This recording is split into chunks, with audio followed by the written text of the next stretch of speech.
तो बच्चों शीर्षक है कैमरे में बंद अपाहिज। काव्य पंक्तियां हैं। हम दूरदर्शन पर बोलेंगे, हम समर्थ शक्तिमान, हम एक दुर्बल को लाएंगे एक बंद कमरे में। तो हम से मतलब क्या है कि दूरदर्शन पर सामाजिक कार्यक्रम प्रस्तुत करने वाले ऐसे लोगों के प्रति कवि ने व्यंग किया है जो किसी शारीरिक पीड़ा से ग्रस्त व्यक्ति की पीड़ा व संवेदना को ना समझकर उसका शारीरिक विकलांगता का फायदा उठाकर कारोबार करते हैं। ऐसे संवेदनहीन सामाजिक कार्यकर्ता के ऊपर व्यंग किया है। तो हम दूरदर्शन पर बोलेंगे। प्रस्तुत पद्यांश में कवि ने दूरदर्शन में प्रस्तुत होने वाले एक संवेदनशील सामाजिक कार्यक्रम के प्रस्तुतकर्ता कहते हैं कि हम दूरदर्शन पर बात कहेंगे कि हम क्या हैं, शक्तिमान हैं, हमारे जैसा कोई नहीं है, हम हर कार्य को कुशलतापूर्वक कर सकने की योग्यता रखते हैं। परंतु अगर देखा जाए तो वे ऐसा करके या ऐसा दिखाकर शक्तिमान नहीं हैं, बल्कि उनका मन संकुचित है, वो पत्थर दिल वाले हैं, उनके अंदर कोई संवेदना नहीं है। वो ऐसे व्यक्ति का फायदा उठाकर अपना लाभ उठाना चाहते हैं और अपनी प्रतिष्ठा बनाना चाहते हैं, जो किसी पीड़ा को बेचकर अपने कारोबार में वृद्धि करना चाहते हैं। ऐसे लोग कहते हैं कि जो कमजोर हैं, अयोग्य हैं, ऐसे व्यक्ति दूरदर्शन कार्यक्रम कक्ष में लाकर उस पर कार्यक्रम बनाया जाएगा और कार्यक्रम बनने के बाद रेडियो दूरदर्शन के द्वारा उसे दिखाया जाएगा। जब दर्शक लोग देखेंगे तो ऐसे कार्यक्रम प्रस्तुत करने वाले के प्रति उनके हृदय में संवेदना जगेगी और वे सोचेंगे कि यह व्यक्ति बहुत अच्छा है, सामाजिक है, इसके अंदर संवेदना है।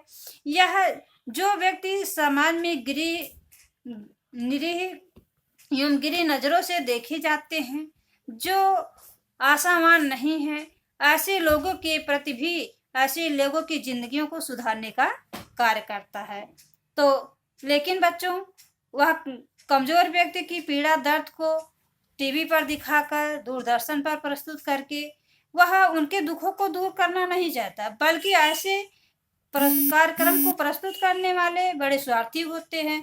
स्वार्थ और लाभ के उद्देश्य से ही यह कार्यक्रम बनाया जाता है और बनाकर कारोबार फैलाया जाता है। तो एक कमरे में बंद तो टीवी एक कमरे में बंद करके कमरे के सामने जो है उसे दिखाया जाता है, उसकी अपंगता को दिखाया जाता है कि यह शारीरिक रूप से दिव्यांग है, यह कार्य करने में असक्षम है और कमजोरों का खून चूसकर शक्तिमान बनते हैं। तो क्या होता है, वो दिखाने के लिए कुछ और है, लेकिन उनके हृदय में जो उनके प्रति संवेदना है वह ना के बराबर है, बल्कि ऐसे गरीब, अपाहिज, अपंग व्यक्तियों का कारोबार करके कमजोरों का खून चूसकर वे शक्तिवान बने हैं और समाज के सामने, दुनिया के सामने झूठी प्रतिष्ठा प्राप्त करना चाहते हैं।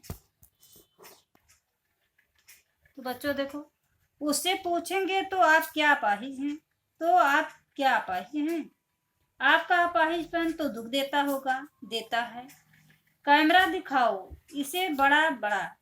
हाँ तो बताइए आपका दुख क्या है, जल्दी बताइए, वह दुख बताइए, बता नहीं पाएगा।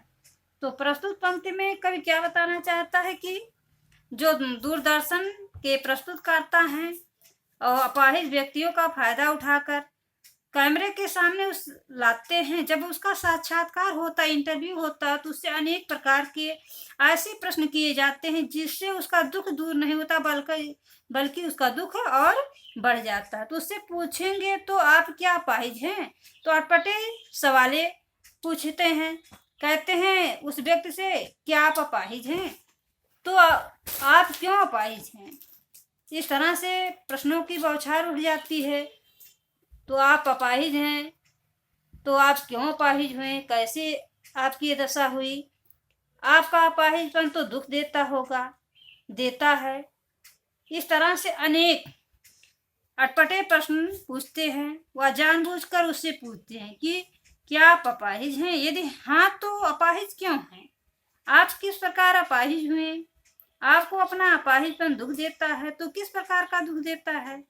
इस प्रकार के विभिन्न प्रश्नों का बौछार बिना उसका उत्तर जाने की जाती रहती है और वह बेचारा मूक होकर सुनता रहता है, बल्कि उसे लगता है यह व्यक्ति हमारे प्रति करुणा के भाव को दूर करने के लिए नहीं बल्कि हमारे हृदय की करुणा को और बढ़ाने के लिए प्रश्न करता है।